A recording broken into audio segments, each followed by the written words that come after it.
మన తండ్రి కుమార పరిశుద్ధాత్మ దేవునికి వందనాలు స్తోత్రాలు చెల్లించుకుంటూ ప్రేమైన దేవుని బిడ్డలారా, దేవుడు మనందరినీ క్షేమంగా కాపాడుతున్నందుకు దేవునికి వందనాలు స్తోత్రాలు. ఈ దినమందు పుట్టిన దినము వివాహ దినము జరుపుకుంటున్న బిడ్డలను కూడా దేవుడు విశేషంగా దీవించాలని ఆశీర్వదించాలని మేము ప్రార్థన చేస్తున్నాము. ఈ సంవత్సరాది నుండి సంవత్సరాంతం వరకు దేవుని కృప మీకు తోడై ఉండును గాక. ఈ దినమందు దేవుడు మనకిచ్చిన వాక్యము ఎస్తేరు గ్రంథము 10వ అధ్యాయము 3వ వచనం చదువుకుందాం. యూదుడైన మొర్దెకై రాజైన అహష్వేరోషునకు ప్రధానమంత్రిగా నుండి తన వారందరితో సమాధానముగా మాట్లాడుచు తన జనుల యొక్క క్షేమమును విచారించువాడును, యూదులలో గొప్పవాడునై తన దేశస్థులలో చాలా మందికి ఇష్టడుగా ఉండెను. దేవుడి వాక్యం ద్వారా మనల్ని దీవించును గాక. ఇక్కడ మనము ఎస్తేరు గ్రంథం చూస్తూ ఉన్నాం కదా. ఎస్తేరు గ్రంథం అంటే మనకు చాలా ఇష్టం. ఎందుకంటే దానిలో ఉన్న అంశాలు అంటే చాలా హృదయానికి ఆనందాన్ని అలాగే భక్తిని కలిగించేవిగా ఉంటాయి. ఎస్తేరు విషయంలో ఇక్కడ మనము యూదుడైన మొర్దెకైని గురించి చదువుకుంటున్నాం. ఈ ఎస్తేరు యొక్క బాబాయ్ మొర్దెకై ఎస్తేరును రాణిని చేయడానికి చాలా ప్రయాసపడి ఎలాగైతే ఎస్తేరును చేశాడు, రాణినిగా చేశాడు. అయితే ఈయన మొర్దెకై ఎస్తేరు రాణి అవ్వక ముందు ఈయన రాజగుమ్మం దగ్గర కూర్చుని ఉండేవాడు.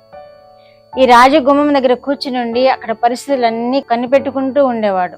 దేవుని కృప ఏంటంటే ఇతని మీద అధికంగా ఉండడం వలన యూదుడైన మొర్దెకై రాజైన అహష్వేరోషునకు ప్రధానమంత్రిగా నుండి తన వారందరితో సమాధానముగా మాట్లాడుచు అంటున్నారు. మనము దేవుని కృప పొందుకున్న వారముగా ఉన్నప్పుడు దేవుడు మన ఎడల అందరికీ ప్రేమ పుట్టిస్తాడు, దయ పుట్టిస్తాడు. మనల్ని కూడా అత్యద్భుతంగా హెచ్చిస్తూ ఉంటాడు, ఆశీర్వదిస్తూ ఉంటాడు. యూదుడైన మొర్దెకై బానిసలుగా తీసుకుని పోబడ్డారు కదా. బబులోను రాజు చేత వీళ్ళు బానిసలుగా తీసుకుని పోబడిన తర్వాత అహష్వేరోషు దగ్గర చేరిన ఈ వీరిని అక్కడ యూదులను చాలా హింసిస్తూ చాలా హీనంగా చూస్తూ ఉండేవారు. ఈ మొర్దెకైని కూడా అదే అంశంతో మొర్దెకై అయినప్పటికీ రాజగృహంలో ద్వారం వద్ద కూర్చొని కనిపెట్టుకుంటూ ఎస్తేరును చూస్తూ తన పరిస్థితిని చూస్తూ కనిపెట్టుకుంటూ ఉన్నాడు. యూదులను గూర్చి సమాచారము వింటూ వారిని గూర్చి హెచ్చరిస్తూ అక్కడ కాలం గడుపుతూ ఉండగా దేవుడు అద్భుత రీతిగా ఈ మొర్దెకైను ప్రధానమంత్రిగా చేశాడు. అక్కడ కొన్ని పరిస్థితులను బట్టి ద్వారం దగ్గర కూర్చుని కనిపెట్టుకుని ఉండేవాడు అక్కడ దేవుని యొక్క కృప పొందుకుని దేవుని యొక్క మహిమ ద్వారా రాజుకు ప్రధానమంత్రిగా చేయబడ్డాడు. ఎందుకు అంటే యూదులకు ఉన్నటువంటి భక్తి జీవితము అంత గొప్పది, దేవుని ఎడల తనకున్నటువంటి విశ్వాసము అంత గొప్పది. ద్వారం దగ్గర కూర్చున్నవాడు ప్రధానమంత్రిగా అవడం అనేది అది చాలా విశేషమైనది. కనుక మొర్దెకై ప్రధానమంత్రి అయ్యి తన ప్రజలను అందరినీ సంతోషపెడుతూ ఉండేవాడు. తన ప్రజల యొక్క క్షేమం తెలుసుకుంటూ ఉండేవాడు. తన ప్రజలను గురించి తను విచారిస్తూ ఉండేవాడు, మాట్లాడుతూ ఉండేవాడు. వారిలో అతనిని గొప్పవాడుగా ఎంచారు. యూదులందరూ మొర్దెకైని గొప్పవాడుగా చూశారు. ఎందుకంటే అంత హెచ్చించబడి వారి జాతిని అంతటిని అలా ప్రేమిస్తూ గౌరవిస్తూ తన ముందుకు నడిచిన విధానాన్ని యూదులందరూ కూడా అతని గురించి అభినందిస్తూ ఉండేవారు, అతని గురించి ఆనందిస్తూ ఉండేవారు. ఎందుకని అంటే దేవుని యొక్క భయము మొర్దెకైలో ఉంది. అంతగా హెచ్చించబడ్డానికి కారణం దేవుని యొక్క కృప, దేవుని యొక్క ప్రేమ అతను కలిగి ఉండడానికి కారణం ఏంటంటే దేవుని భయంలో ఉన్న వ్యక్తి అతను. నేను యూదులకు కాక మరి ఎవరికి అన్యులకు నేను ఎవరికి నమస్కారం చేయను అని కూడా ఖండితముగా చెప్తాడు అక్కడ ఉన్న ప్రధానమంత్రికి. కనుక ఇతను ప్రాణహాని ఉన్నప్పటికీ భయపడక దేవునికే భయపడ్డాడు. దేవునికి భయపడి దేవుని యొక్క కృపను పొందుకుని ప్రధానమంత్రిగా అవడం మాత్రమే కాదు, తన ప్రజల యొక్క క్షేమం తెలుసుకున్నాడు.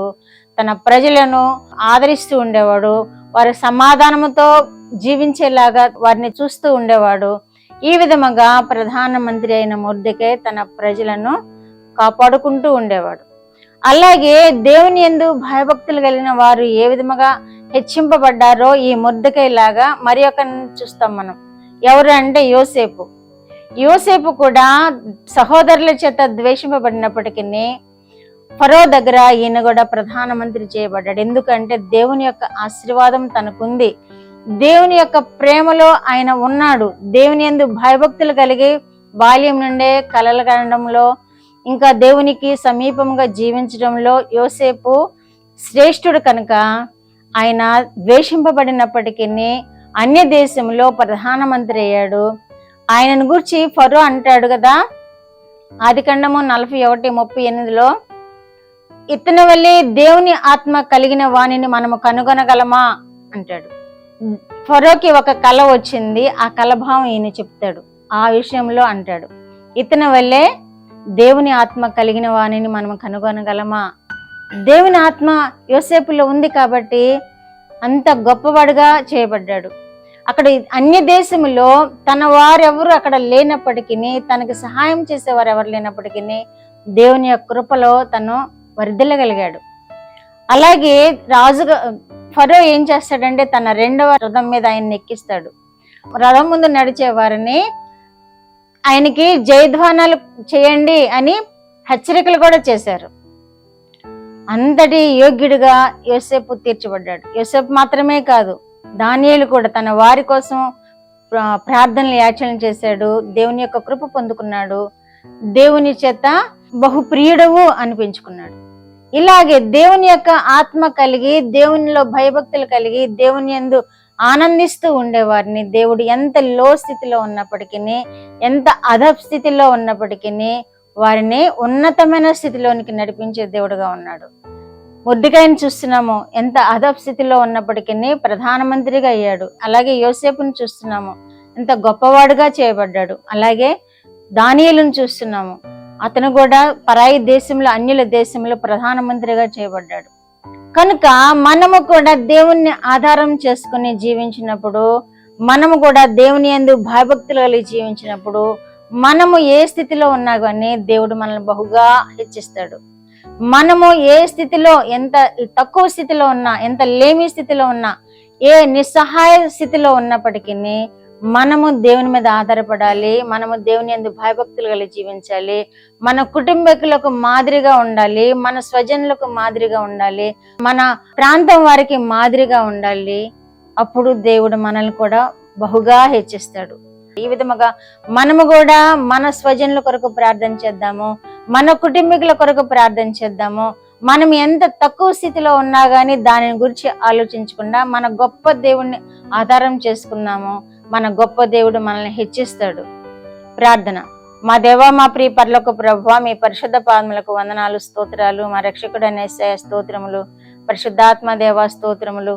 ఈ సమయంలో నాయన వింటున్న బిడ్డలందరినీ ఈ విధముగా ప్రభువా మీరు హెచ్చించండి. మిమ్మల్ని ఆశ్రయించి ప్రభువా వారున్న స్థితి కంటే గొప్ప స్థితి కలిగి మీలో ఆనందించే కృప వారికి దయచేయమని యేసుక్రీస్తు వారి పేరిట ఈ మనవులో మీ పాదముల యొద్ద వేడుకుంటున్నాను పరమ తండ్రి. ఆమేన్.